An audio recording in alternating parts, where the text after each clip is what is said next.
الحمد لله نحمده ونستعينه ونستغفره ونؤمن به ونتوكل عليه ونعوذ بالله من شرور أنفسنا ومن سيئات أعمالنا من يهده الله فلا مضل له ومن يضلل فلا هادي له وأشهد أن لا إله إلا الله وأشهد أن محمدا عبده ورسوله أرسله بالحق بشيرا ونذيرا بين يدي الساعة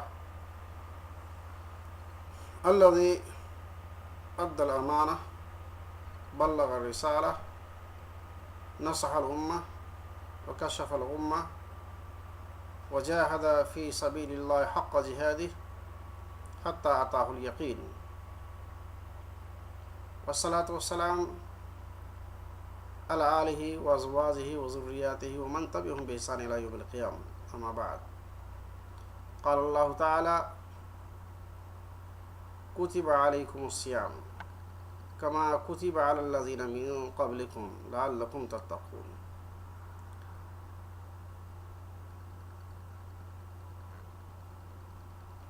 دوستو،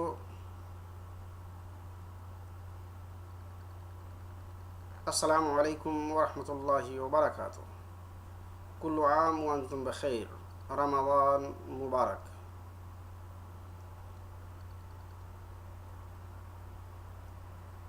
آج دنیا کے کسی حصے میں رمضان کی ایک تاریخ ہے اور دنیا کے کسی دوسرے حصے میں یا دوسرے مقالے میں کل رمضان کا آغاز ہوگا۔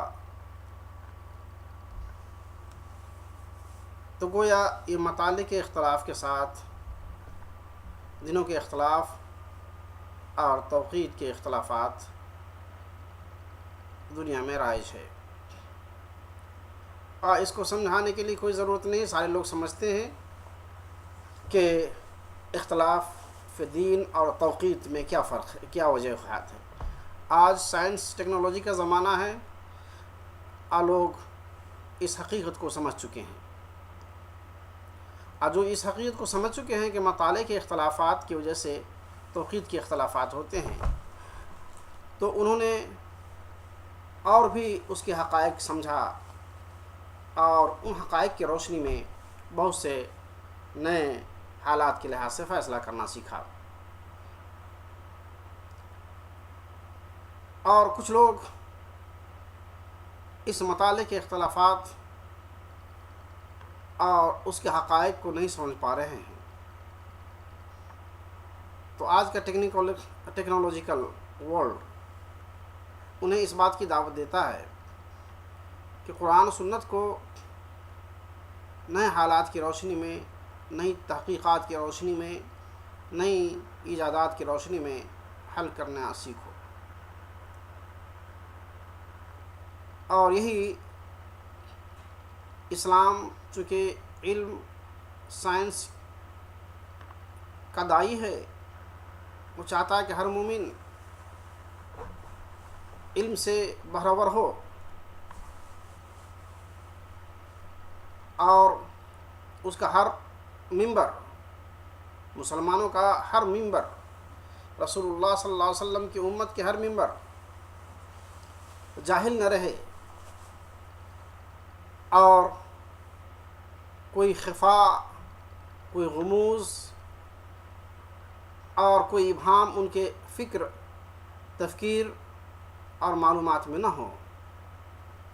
اس لیے کہ یہ امت علم کے جھنڈا بلند کرنے والی امت ہے، سائنس ٹیکنالوجی کے جھنڈا بلند کرنے والی امت ہے۔ رسول اللہ صلی اللہ علیہ وسلم نے جو اقرأ بسم ربک الذی کا جو مفہوم دنیا کو سمجھایا، اور اللہ تبارک تعالیٰ نے جو میسج دیا، اس کی حقیقت سب کو معلوم ہے۔ اس کے باوجود انسان اس سے استفادہ نہیں کرے تو لوگ کیا کریں۔ ساتھ ساتھ اللہ تبارک تعالیٰ نے آج چونکہ رمضان کی پہلی تاریخ کی مناسبت سے بیان کر رہا ہوں، تو اس میں کوئی لمبی باتیں بیان کرنی نہیں ہیں۔ بیان کرنی ہے کہ آج اللہ کے فضل و کرم سے بہت خوش نصیب لوگ ایسے ہیں جنہیں یہ دن نصیب ہوا، اور بہت سے لوگوں کو اللہ تعالیٰ نے اس دن کے نصیب ہونے سے پہلے اٹھا لیا۔ انہیں یہ دن، یہ مقدس لحظات اور مبارک اوقات، یہ ساعات مقدسات نصیب نہیں ہوئے۔ جنہیں نصیب ہوئے ان کو سمجھنا چاہیے کہ اللہ جل جلالہ نے ہر لحظہ میں ایک ذمہ داری ڈالا ہے۔ ہر لحظہ میں انسان کی ایک ذمہ داری ہے، اور وہ ذمہ داری ہر لحظے میں اس کو ادا کرنا ہے۔ اور اس کی مثال دینے کی ضرورت نہیں، چند مثال دے رہا ہوں کہ ہر لحظہ میں جب بچہ ہوتا ہے تو والدین کی ذمہ داری یہ ہوتی ہے کہ ان کی اچھی تعلیم و تربیت اور اس کی شادی کروا دے۔ جب بچہ بالغ ہوتا ہے تو والدین کے سب سے بڑا فرض ہوتا ہے کہ اس کی شادی کروا دے۔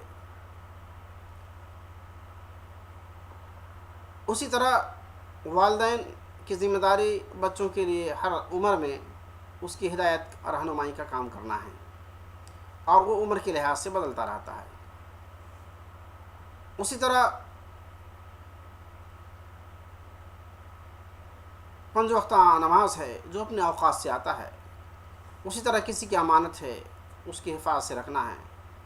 کسی کے اموال میں خیانت نہیں کرنا، یہ بھی جو ہے ایک ہماری ذمہ داری ہے۔ کسی کے عزت و آبرو کی حفاظت کرنا، یہ بھی ایک ذمہ داری ہے۔ جھوٹ نہ بولنا، یہ بھی ہماری ذمہ داری ہے۔ اور خیانت، غش اور دوسروں کو دھوکہ دینا اور جتنے بھی عیوب کی چیزیں ہیں، یہ ساری چیزوں کو اللہ تعالیٰ نے ہر لحظہ میں ہمیشہ منع فرمایا۔ اس کے لیے رمضان کا قید نہیں ہے، رمضان ہو یا غیر رمضان ہو، نماز کا وقت ہو یا نماز سے باہر ہو، جھوٹ بولنا ہر وقت ممنوع ہے۔ اور رمضان کے لیے خطرناک ہے کہ جھوٹ بولنے سے رمضان اس طرح سے جل جاتا ہے، روزہ اس کا اس طرح سے جل جاتا ہے جس طرح سے ایک لکڑی میں آگ لگتی ہے اور جل جاتی ہے۔ بہرحال رمضان میں زبان کو کنٹرول کرنا جو عام دنوں سے زیادہ ہو، نظروں کو کنٹرول کرنا جو عام دنوں سے زیادہ ہو، اقدام کو صحیح معنوں میں استعمال کرنا جو عام دنوں سے زیادہ ہو، اپنے ایادی اور ہاتھوں کو صرف اور صرف اللہ کی رضامندی کے لیے استعمال کرنا، گناہ کے لیے نہ استعمال کرنا، یہ بھی دوسرے دنوں سے زیادہ بڑھ جاتی ہے۔ چونکہ یہ مقدس یہ ہر لحظہ اور سراپا یہ مہینہ مقدس مہینہ ہے، لہذا عام دنوں کے مقابلے میں اس مہینے کی عبادت اور اس مہینے کے نوافل کے درجات بلند ہو جاتے ہیں۔ اس مہینے کی عبادات کا درجہ بلند ہو جاتا ہے، نفل کو فرائض کے درجے اور اس کا ثواب کا اس طرح کا ثواب ملنا شروع ہو جاتا ہے، اور جو فرائض ادا کرتے ہیں اس کو بہت سے فرائض کا ثواب ملنا شروع ہوتا ہے۔ اس طرح سے اللہ تبارک تعالیٰ نے اس دنوں کی، ان کے لحظات کی جو اہمیت رکھی ہے وہ بہت زیادہ ہے، ہر لحاظ سے بہت بہتر ہے۔ اور یہی وجہ ہے کہ امت اسلامیہ 1400 برس سے لے کر آج تک بڑے اہتمام سے اس مہینے کی قدر اور اس کا استقبال کرتے ہیں، الا یہ کہ کچھ لوگ جس کو اللہ تبارک تعالیٰ نے اس کی ضیافت اس مہینے میں اپنے اخلاق کی تعمیر سے باز رہتے ہیں، شاید یہ مہینہ آیا اور گزر گیا، اس کے لیے کوئی معنی نہیں رکھتا ہے۔ اور ایسے لوگ اللہ کے نزدیک کس زمرے میں ہوں گے، کس جماعت میں ہوں گے، کس کیٹیگری میں ہوں گے، اس کے لیے بتانے کی ضرورت نہیں ہے۔ یوں تو مسلمانوں کے محلے میں، مسلمانوں کے معاشرہ میں، مسلمانوں کی سوسائٹی میں آج وہ فرعون جو بنی اسرائیل کا تھا، اس میں جن جن اقسام کے جو خامیاں تھیں، جو کبر و غرور، ظلم و ستم تھے، وہ سارے کے سارے آج مسلم سوسائٹی میں، مسلمانوں میں پائے جاتے ہیں۔ وہ قارون، نمرود، اشداد، حامان کے جو کریکٹر تھے وہ سارے کریکٹر آج مسلمانوں میں پائے جاتے ہیں. وہ دجال، کذاب، اسود انسی، ابی بن خلف جیسا مکار اور منافق بڑی تعداد میں پائے جاتے ہیں مسلمانوں کی سوسائٹی میں. کوئی مسلمان یہ بتا دے کہ کوئی چھوٹا سا محلہ ہو، بڑی سی آبادی نہیں ہے، بڑا سا ملک نہیں، چھوٹی سی آبادی ہو اور اس آبادی کا چھوٹا سا محلہ ہو، وہاں بھی آپ کو ایک آدھ فرعون مل جائے گا، دجال مل جائے گا، کذاب مل جائے گا، اور وہاں بھی مکار، سارق، چور، ڈکیت ملیں گے، دوسروں کی عزتوں پر ہاتھ ڈالنے والے مسلمانوں میں ملیں گے. یہ سارے کے سارے عیوب اس قوم پہ ہے. اس قوم میں جس کو اللہ تبارک و تعالیٰ نے سارے عیوب سے پاک رکھا تھا، ایسا میسج دیا جو دنیا میں کسی کو اللہ نے نہیں دی، ایسا پیغام دیا جو پیغام دوسروں کے لیے، کافروں کے لیے ہدایت ہے.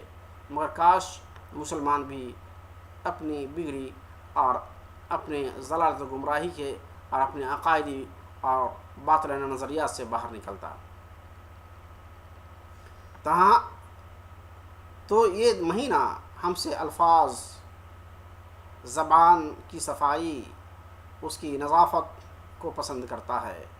اسی طرح ہماری نظریں حلال چیزوں کو دیکھنے کو چاہتی ہے، اور اس کے لیے اللہ نے مخصوص کر دیا ہے. ہمارے ہاتھوں کو، ہمارے پاؤں کو، ہمارے جسم کو، ہمارے جسم کے ہر حصے کو طاعت اور طاعت میں لگانے کی بات ہے. اور یہ رمضان اور غیر رمضان ہمیشہ اس کی ضرورت ہے، لیکن رمضان میں اس کی ضروریات زیادہ بڑھ جاتی ہے. اس کے علاوہ بھی اور ذمہ داریاں ہیں جو مسلمانوں کو کرنا ہے. دوسروں کے مقابلے میں اس پر ہمدردی، مواسات، ضیافت، خاطرداری اور مستضعفین فی الارض پر خرچ کرنا، محتاجوں پر خرچ کرنا، غریبوں کی امداد و معاونت کرنا، معاشرے میں بغیر جہیز کے شادی کرنے کا رواج ڈالنا، اس سارے کی ساری چیز کی ضرورت ہے کہ لوگ اس کام کو کریں. اور سب سے بڑی ضرورت یہ ہے کہ جہیز سے بھی زیادہ ضرورت ہے کہ لڑکیوں اور لڑکوں کی بروقت شادی کریں تاکہ گناہ کرنے سے بچ جائے. اور جو ماں باپ اپنے اولاد سے شادی نہ کر کے گناہ کرنے کا موقع دیتے ہیں تو والدین بھی گناہ گار ہوتے ہیں، جو اس کا گناہوں کا ایک حصہ ان کو نصیب ہوتا ہے.